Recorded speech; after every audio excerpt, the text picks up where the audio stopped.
It's a brand new rendering system. We call it the Nvidia RTX. Give me a second. This is an intricate process, and I'll show you why in just a second. It turns out it was running on this. This is the world's first ray tracing GPU.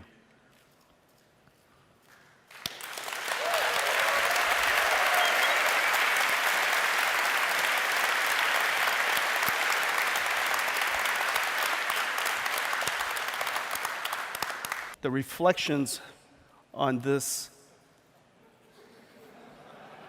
graphics card works perfectly. Is that beautiful?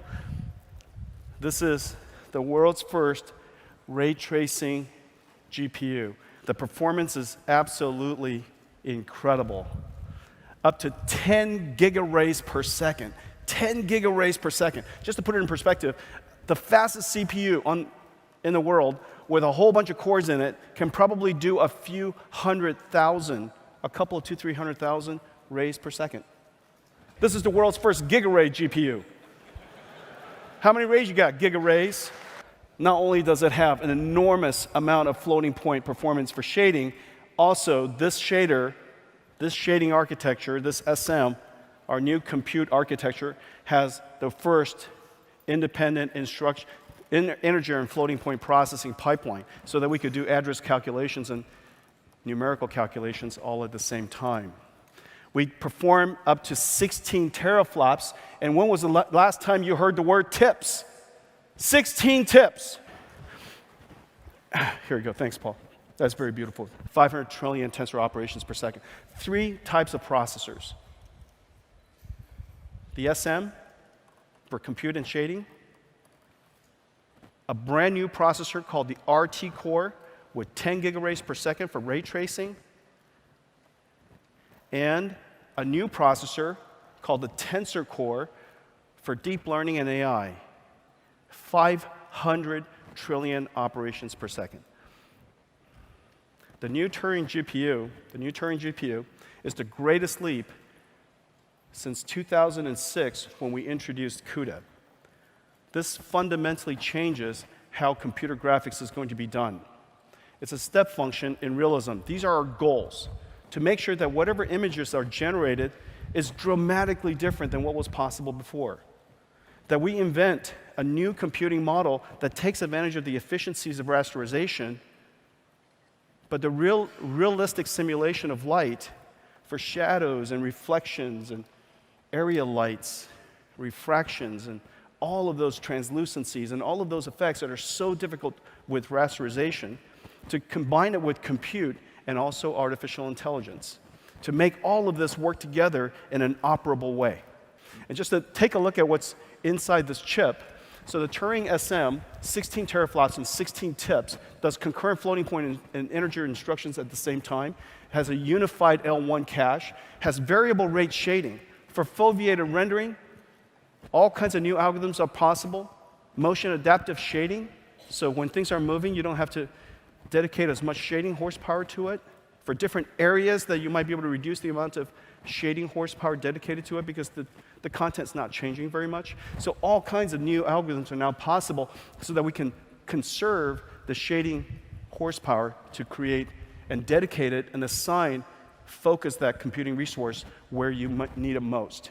The RT core, 10 gigaраys per second, it has an accelerator that accelerates the BVH, the bounding volume hierarchy acceleration structure. Basically, when you look into a scene, there are all these geometries. The geometries are encapsulated in these bounding volumes. These bounding volumes are created in real time.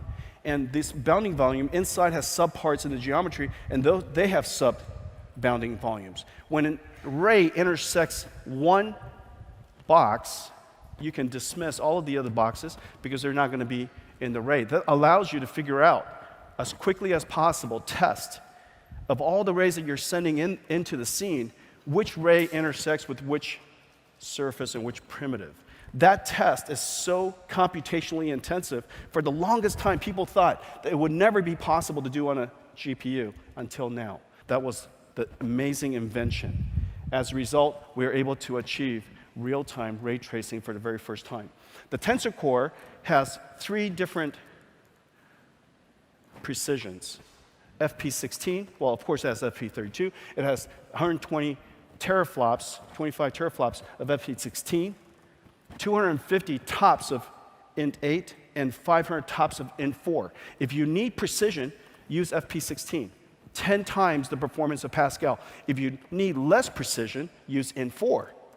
10 times what was possible with Pascal. Incredible. The display is designed completely for HDR through and through and supports 8K displays for the very first time. Video is designed to be able to encode 8K and to do so with the highest level of quality, reducing your bit rate. So if we wanted to stream graphics or remote graphics from far away, we could do so incredibly well for the very first time. And has this NVLink that connects multiple GPUs so that the frame buffer is essentially additive. Giant frame buffers. This is the first rendering architecture that supports this hybrid approach of rendering.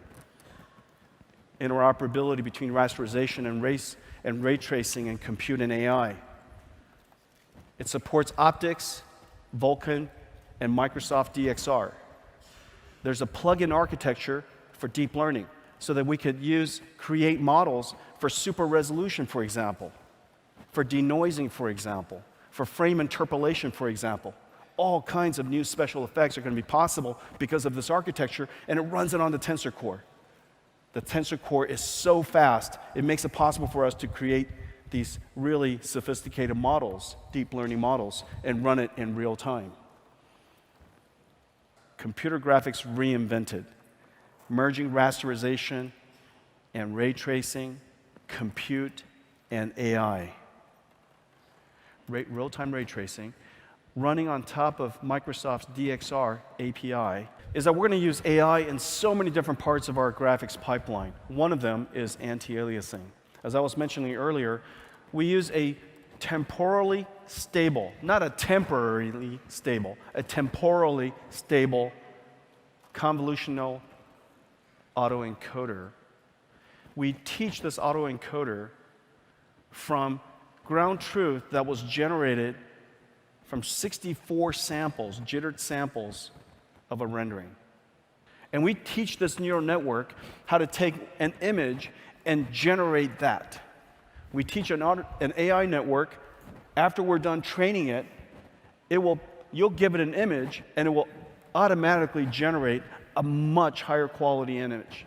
As a result, we could start with a lower resolution image, and the result is a higher quality than a higher resolution image. Really, really quite amazing. The power of deep learning. High quality motion image generation. We call it the Nvidia DLAA. These 3 processors working together, Nvidia Turing, graphics reinvented. There's no question in my mind, this is the single greatest leap that we have ever made in one generation. This is the most important GPU we've created since Nvidia CUDA, the world's first ray tracing GPU.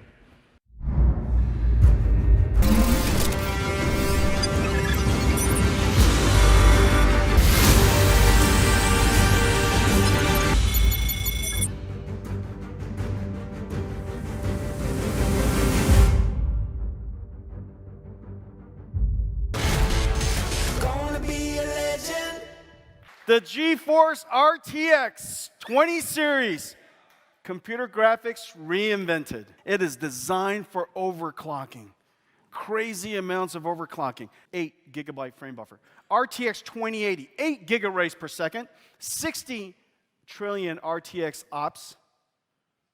This is what the new Turing can do.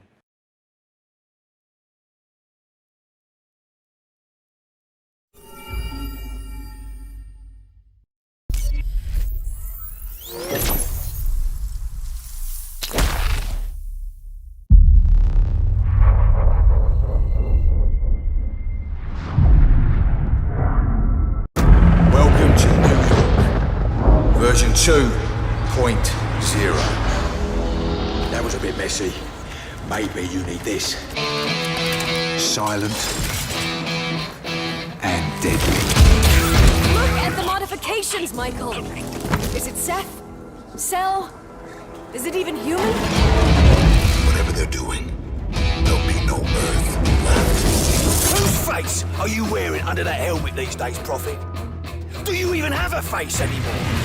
I see it now. We are connected. If you'd been wearing a suit, we'd all be dead. You being human is what saved us. All the men who died under your command because you were just following orders.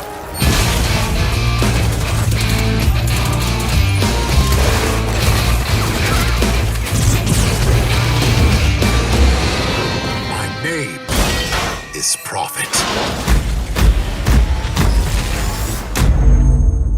Achieved with CryEngine.